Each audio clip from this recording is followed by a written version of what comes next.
Mga higala na ata karon rin sa Salvacion, Purok 2, Santo Tomas, Labrador Norte. Tay, sukad nga paghaplas na ko sa mindset masas jail tay. Kanang kamot ni mga di malsa. Sige, alsaha daw. Nagsa naman. Alsa na.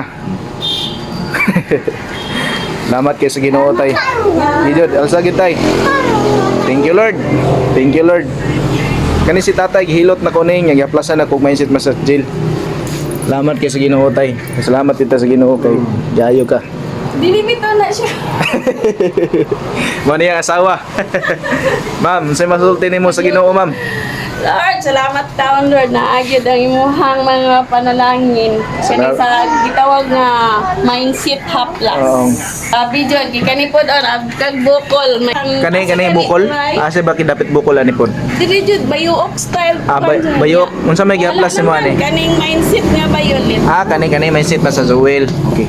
Mao na yung giaplas na siya ang papa. Mga higala, dako kay kalipay mga higala nga kaning haplas sa usa ni gigamit nga instrumento nga ang mga tao na ulian sa ilang mga sakit. Sama na ni tatay. Alalayan pud mo pag-ampo sa atong Ginoo. Kato lang. God bless atong tanan.